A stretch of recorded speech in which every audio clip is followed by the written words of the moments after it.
situations. Spartans! Tonight we dine in hell! Alright friends, welcome back again to another episode of Tactical Enlightenment, your YouTube channel that is dedicated to helping you get better Bannerlord through the use of field command and battlefield tactics. And we continue on with our 300 series here. We have this incredibly stacked army, and we are wandering the map looking for trouble. I got to jettison some low-level troops here. We're going to upgrade some elite prisoners here, and then we're going to raid a village. Try to cause some trouble here in Vlandian territory and see if we can't get a force to attack us.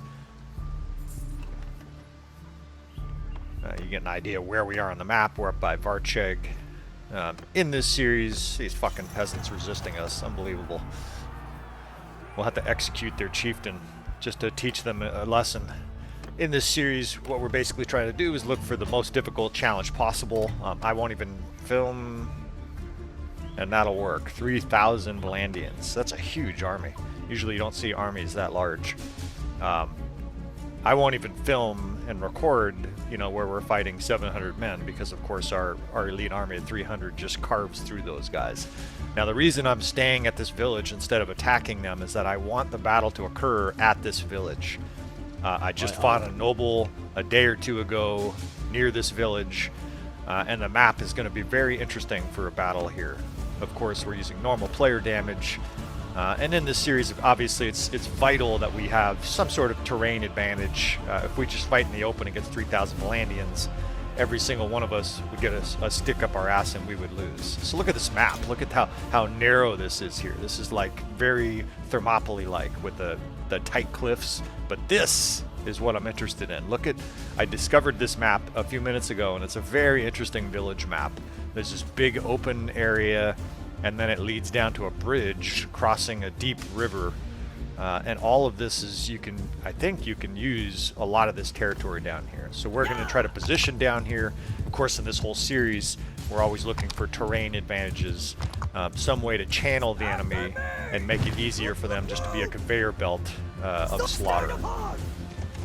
So this water is going to work very well. Look how slow I'm going. I have like one of the fastest horses, and I'm barely moving. So we're going to put archers, crossbowmen, and javelins on the other side of this water, and hopefully we'll be able to channel the enemy either across this bridge or at some other choke point and really kill them en masse. Right, we're outnumbered 10-1. It's an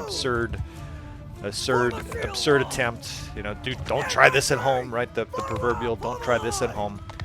In my campaign, I eventually leveled about 40 companions to, most of them are level 30 plus, but a lot of them are actually level 35 or even 40 plus. So these are elite warriors. The 8th Corps, which you'll see me attacking with sometimes, the 6th Corps, those are specialized units that have these units compacted in there, just kind of scouting out the rest of the map here. But a lot of the 8th Corps has knights with 300 plus riding skill, 300 plus weapon skill, and they also have like 250 to 300 bow. Right, so these are all-purpose destructive forces. It's basically Anton Chigurh's character in No Country for Old Men, mounted on horseback. You can only imagine, right? All right, so these guys are the first guys that want to flip the proverbial coin. Call it. These are going to be our first victims. That looked like a naked nobleman. Not quite certain what he's doing here. And we're going to occasionally open fire here. I do want to try to conserve ammunition. These guys are sort of trickling in. I don't want to fire 9,000 arrows at 12 guys, but I also can't have their guys just easily walking up to us. So you'll see me kind of toggling the fire on and off. Okay, well, there's a big tranche coming over there. So a big force is coming from the left flank. There's more trickling down on the right. And what we're going to try to do here is effectively countercharge with cavalry, and then for the most part hold our line here at the edge of this snowy river. Right, we don't really want to wade into the water here if we can avoid it.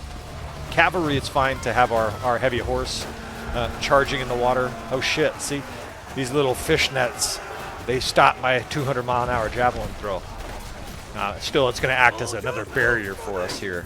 But what we want to basically do is use this water, use the fact that they have to approach us slowly, and just pound them, as you can see the death spam. Pound them with javelins, pound them with arrows, and unseat these very proud horse boys here. Their infantry is trudging through this river.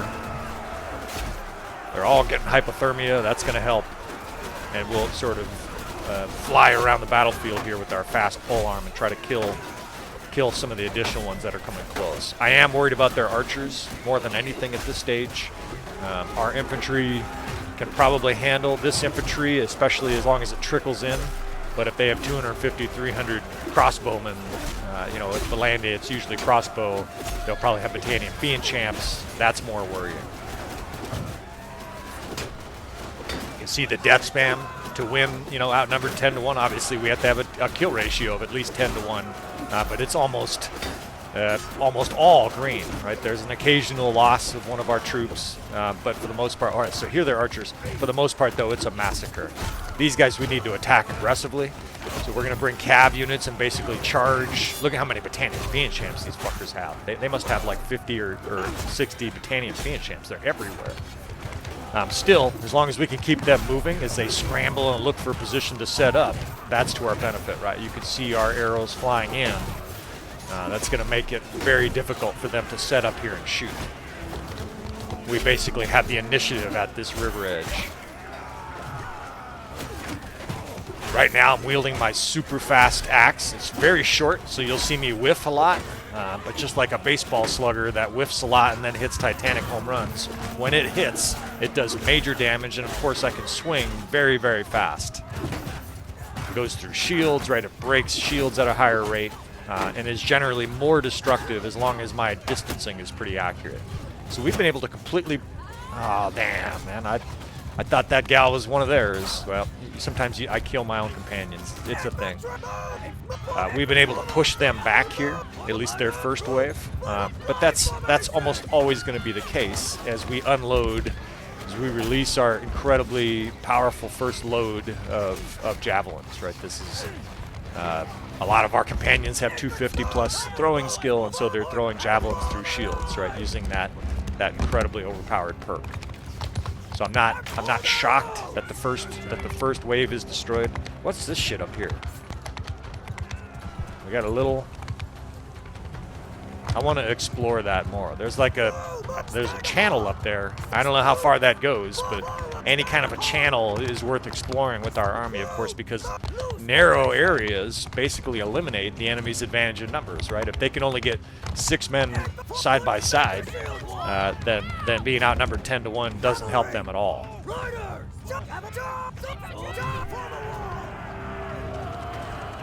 So the enemy's sort of jumbled up there, and their archers are jumbled up with them. So we're gonna at least momentarily take an offensive approach here. I've got archers, of course, shooting on the other side, and we're making a little bit of a foray here. I'm getting my archers spread out. You can see the arrows are just eviscerating, immolating everything that comes down that hill. Choose your adjective, choose your verb. It's a destructive archer attack. And since we have cav charging them, these archers of theirs that are trying to set up very quickly are going to have nasty heavy horse in their face, of course, including me.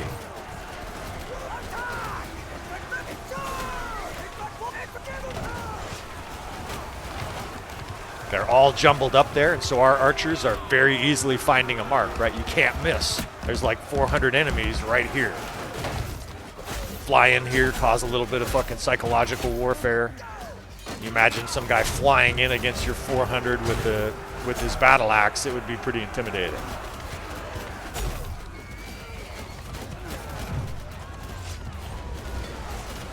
Sometimes I kill my own guys when I play against Vlandia because their color scheme is similar to mine. I've got this orange, they've got this red. You can almost barely tell the difference at times. But my archers, they know who's who, right? The AI doesn't get colorblind. I've got some infantry kind of flying in here, and they'll probably be killed. But it's serving its purpose. It's keeping their cavalry bound up. They can't really get free to attack our archers. And, of course, our archers and javelin throwers are over there just having a fucking field day. This is another wave of the enemy that's been completely annihilated. A lot of them are starting to regroup, reform. You know, the enemy typically reforms when about 60% of their troops are destroyed, and that seems to be what's happening here. I do have to be cognizant that I'm going to run out of ammunition soon, and when that happens, we're going to have to come up with a new plan. And I think we're going to explore that channel up there. In the short term, though, I get off horse sometimes. First because I like it, but also because I'm more destructive with my battle axe. If I can get face to face with guys, the amount of guys I can kill in a very short amount of time, including cavalry, is astonishing. It's a very short axe. You've got to have your distancing down. It's taken me a long time to get down to it. It's a custom axe. It's a relic from my grandfather. He was a character. He was a smith. So it's not something you'll find in the game, but any short, very fast two-handed weapon is very lethal once you get your distancing down.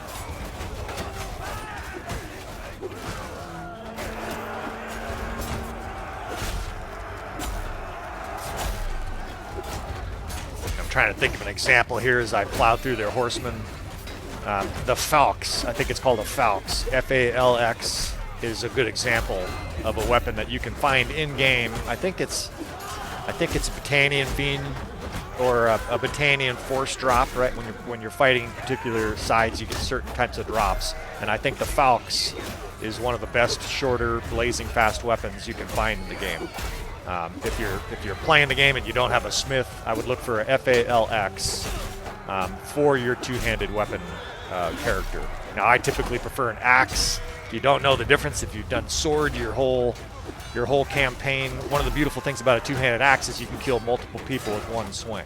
Every once in a while, you'll kill 3 guys, but it's routine to kill 2 guys.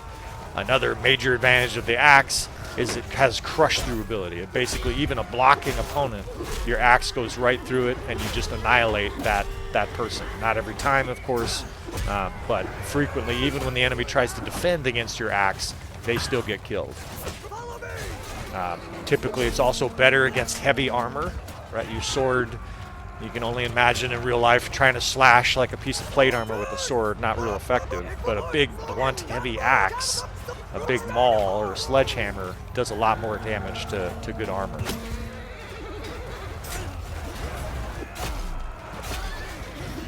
The last thing I like about axes is that they blow up shields very readily. The opponent is blocking with shields, which is very often the case. 1 or 2 good strikes and their shield breaks. Right, so two-handed axes, I'm here waxing poetic. So the enemy's starting to pursue now. We're starting to pull back across the river. I'm very concerned about our ammunition amount. We need a horse, a little carjacking here, medieval style. The enemy's attacking with heavy horse, so we have a handful of heavy horse sort of countering them. And we're going to try to get into position here to release another archery barrage. But I'm very concerned at this stage how much ammunition we have.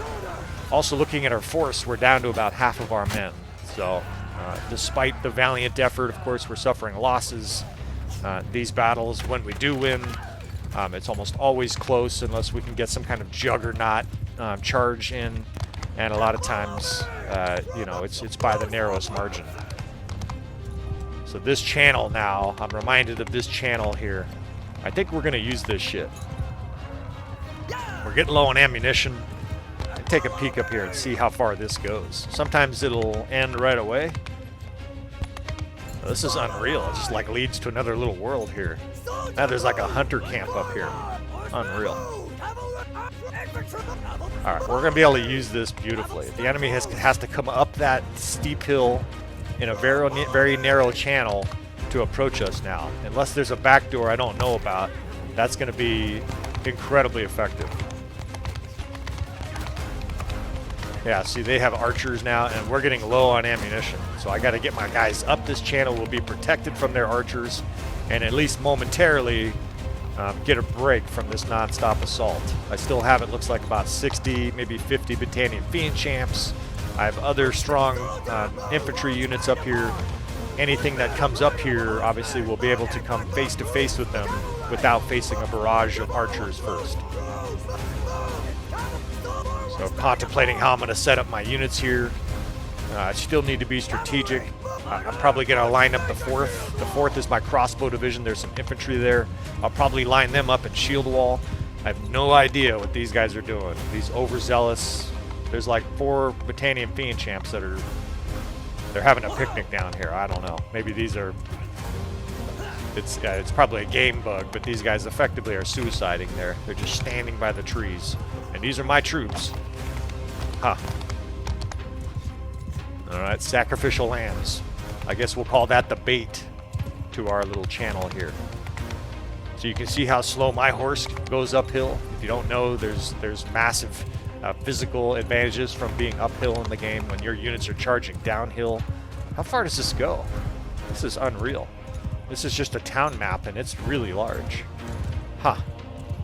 When you're charging downhill, though, you do more damage. The enemy marching uphill obviously does less damage. You can think of it like boxing, right? If you told your opponent he had to plant his feet in cement and couldn't move his feet, and you could move, it would be no contest, right? You'd just be able to apply inertia against the enemy, and they would not be able to use any forces of their body for physics to attack you.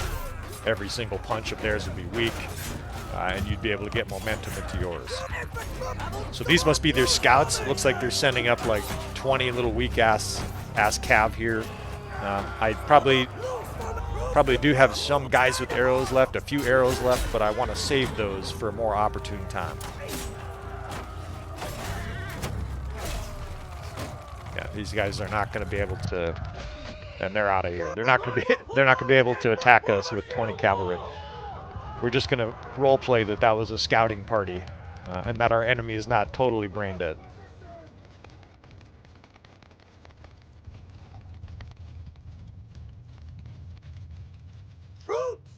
So I've got this crossbow infantry division. We're going to be using them in shield wall, and I've got 3 or 4 very small cav divisions with like 2 or 3 guys in it. Still, these guys have heavy horse, they have armored horse, and they're going to work beautifully here as basically a physical barrier, preventing the enemy from coming up this hill. And anytime they come up, they're going to be slowed down even further by the amount of basically armored horses that are standing in their way here. You can see I've got my shield wall there tucked in beautifully to our left flank. And now I'm just going to sort of try to fine-tune the rest of our shield wall line here. Behind them are shock troops, right? That's the 5th Corps. A lot of those are Britannian Fiendchamps. A lot of those are also companions with 2-handed weapon skill. Some of them have pole arms or 2-handed axes like me. And we want them behind shields appropriately defended. We'll give these guys a little taste of what's going to happen if they come up here. But ultimately, we actually want the enemy to come up here.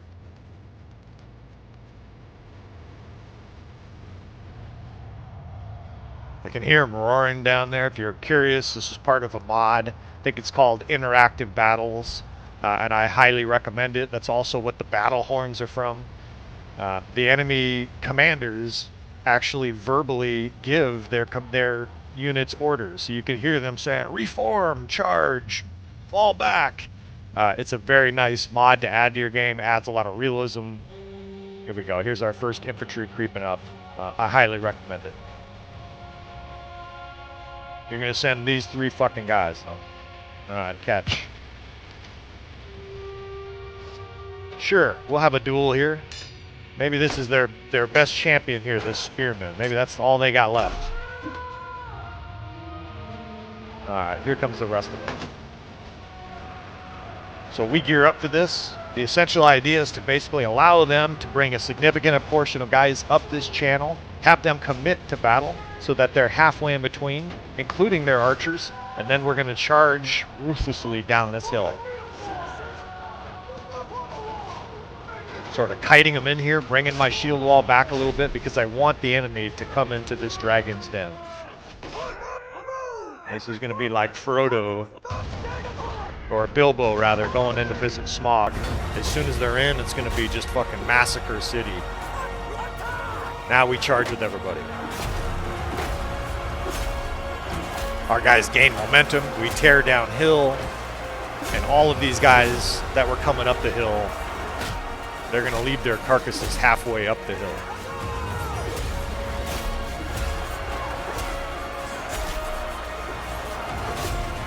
Their heavy horse can't get any momentum coming up this hill. Our units have all the momentum going downhill. This should be a massacre.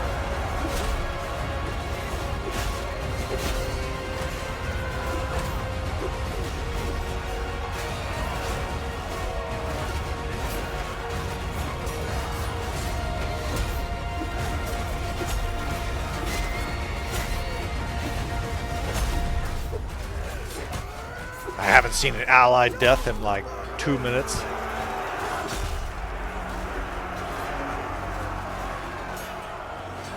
The enemy's starting to reform already. We like that. We will happily charge them downhill. Oh shit. They've got some tough infantry on me, so you whip out the shield and back up. Now, see, he got crushed through damage right there. Got 40 fucking damage in on me. Motherfucker. Yeah, look at the momentum down here. You can actually hear some of their troops routing. The day is lost. We charge. Try to get my archers spread out here. Oh fuck, I thought these were my troops behind me here. God damn. I'm like fucking surrounded. Well, I got myself into a pickle here. This may be the end.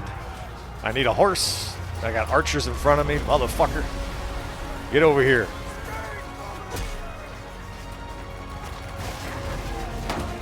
I got a little ahead of myself there. Alright, we're pushing down again. Yeah, you could actually, I just heard them say, fall back, right? Their forces realize they're being steamrolled downhill, and you could hear their captain actually say, fall back, right? This is actually tactically useful too, right? You as the commander, if you know your enemy is falling back and retreating, you can attack. Now you can see it visually. It's not a mystery that they're falling back. It's not like a cheat code, but it's a nice little audible clue that the enemy is temporarily vulnerable because they're reforming. The enemy reforms in these battles, of course, we're going to pursue aggressively, right? We want to get in the enemy's face here. We're out of ammunition at this stage, so I'm kind of deciding between these two different options. Neither of the options are great, frankly. Charging uphill or trying to retreat across the water back to where we were. I think we're going to charge uphill. Now these little waterway edges, my horse doesn't seem to want to go up them. I think because the enemy's reforming here, our guys are already right on the enemy. I think we're going to fight this out. And basically just charge in here like reckless maniacs. Get off my horse, do a little two-handed work. I don't even need to see, right? You just keep swinging, you're going to kill something. There's so many enemies in our face, you're going to kill stuff.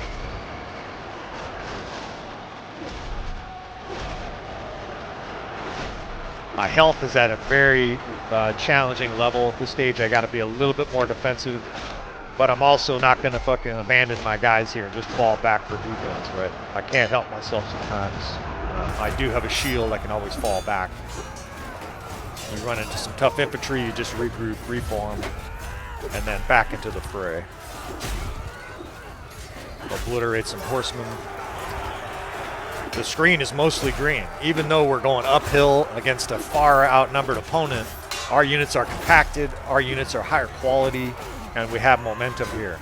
The enemy, of course, is the enemy's reforming, and so a lot of their guys their backs are momentarily turned to us. This is just the kind of break we need to overcome an enemy in this kind of battle. We're going to continue the pressure here just relentlessly. Now my health is down to a sliver, so I am going to start pulling back from the main melee fight and start engaging these horsemen. Two-handed axe just cuts right through unarmored horse like this, and that's going to be my job for the next, well, however long I stay alive now. I'm down to literally a sliver of life. My guys are piling up there on the enemy, right? They're starting to basically hem the enemy in, and the enemy's advantage in numbers is gone. Right, they no longer have, a huge surrounding force on us, right? So we could get 15 or 20 of our guys on 20 of theirs, and even though they're fighting downhill here, I think we still have a fairly good chance here of at least fucking up a lot of them before we die. I would guess we have 40 or 50 men at this stage here, and of course the enemy's like a fucking red waterfall just pouring down this fucking valley. I do see a handful of companions left. And I'm going to stick to the edges here because I can't have someone breathe on me. A single little poke from a horseman and I'm dropped.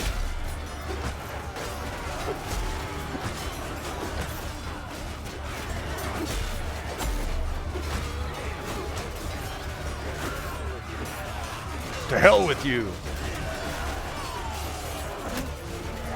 Oh, shot right in the face. Well, we're going to see what my my 300 here can do here. These guys are all packed up. You can see the enemy far outnumbers them, but tactically they don't have a major advantage because of that outnumbering. Our guys are 2 or 3 deep, and the Spartan Phoenix champs, I have high-level companions in there, and so even though we're outnumbered, these guys are putting up a fucking valiant effort. You can see them roaring over and over again. I see 3 or 4 of the companion members. There's one right there. There's another one behind. You know, we're suffering losses, but maybe, just maybe, these guys can break the enemy's morale, avenge their Jarl, and come up with an improbable, almost impossible victory here. You're not supposed to win 300 against 3,000. My guy is... The AI is actually doing a decent job here, right? It's keeping the pressure on. It's not doing anything stupid like trying to skirmish. But it does look like the sheer numbers are finally swallowing them up. God, they are fighting valiantly, though. Still getting kills. You can actually feel the energy is uncomfortable. Like they're taking so many losses. When you play the game long enough like I have, you can actually sort of look at the enemy, how they're acting, and tell that they're uncomfortable. It looks like they're reforming. This is probably a no chance to win this battle, but they're sure making a hell of a go at it.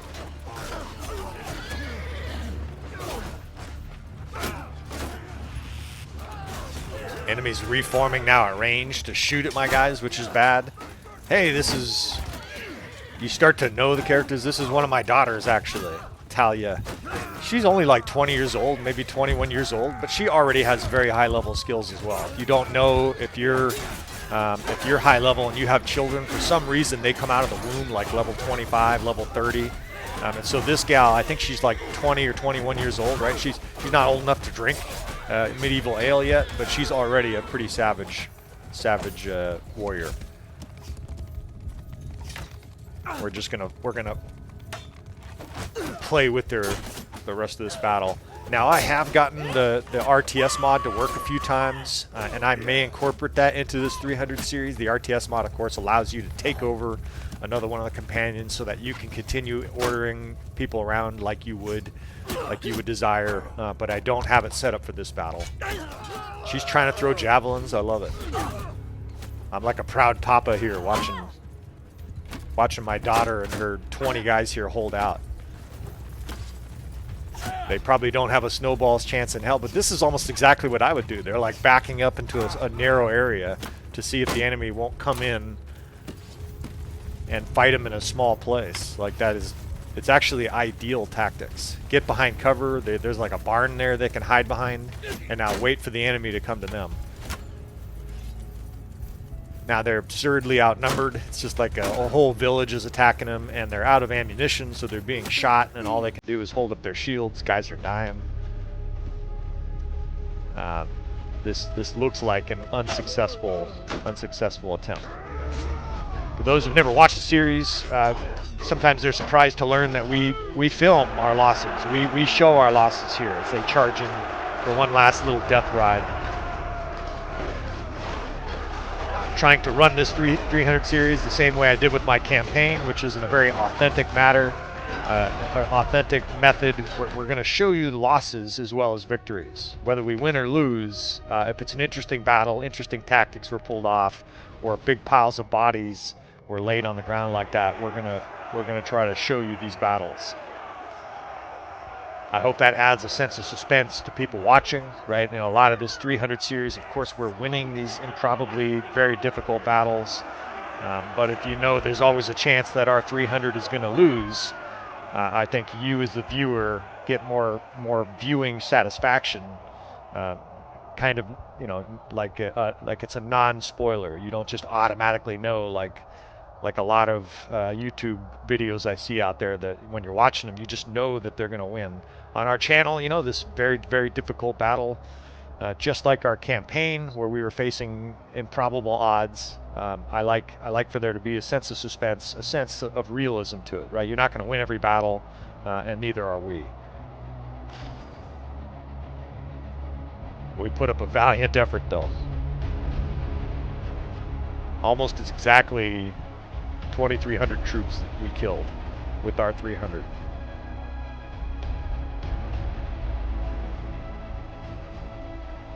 Also on this series, what I'm going to try to do is tell you, you know, afterwards, sometimes I'll refight these battles. I'll try to tell you, hey, this was our 4th attempt. Sometimes we fail, and then I'll retry, and of course some different strategy will successfully come in and win. I'll try to tell you what attempt this was. This was our 1st attempt here. Look at Talia, she's getting all kinds of skills, she's leveling up. Now we're going to reload this game and retry this battle, even though it seems improbable that we can win. But this was definitely close enough, definitely interesting enough that it warrants another try. I'm going to try to tell you though, if it takes me 8 attempts to win one of these difficult challenges, and I'm showing you the 8th, I'm not going to try to smooth it over and make you feel like we just win every single time with this group of 300, right? Sometimes, just like you, sometimes we're going to lose, especially when we're fighting fucking 3,000 men. You got to appreciate the landscapes. Like, the more I explore the little nooks and crannies, Tailworlds has done an amazing job with the different terrain. I mean, this is a really cool battlefield, really beautiful battlefield. Like, I would be happy to live in this village. There's this channel up here. There's this fucking mountains surrounding it. The villagers can come down and bathe their dirty feet every day in this river and get some fish. It's pretty fucking cool. Well, I appreciate you guys for watching this series. It's been a blast filming this 300 series. We're going to soldier on. We're just going to reload this and attempt this battle a few more times. And then after this challenge, we will look forward to the next interesting challenge with our 300 men. Please subscribe if you're interested in seeing more, all that good stuff, and we'll give this another shot. Ultimately, 3 other attempts at this battle were unsuccessful. In fact, they weren't even as successful as that first battle, so I'm not going to show the other 3 battles. That first one, I think we just had the combination of good timing, good use of that river, and then a couple good timely charges to really melt down enemy lines there. That was actually the best run of the four times we tried that. So I'm not going to share the other 3 with you. We're going to soldier on with our 300, right? This series, I'll just reload the game and look for another challenge, and hopefully the next time we are standing victorious at the end of battle. So thanks again for watching, friends. Please comment if you want to see specific challenges on this series. I'm very apt to take on specific challenges, and I will see you friends next time.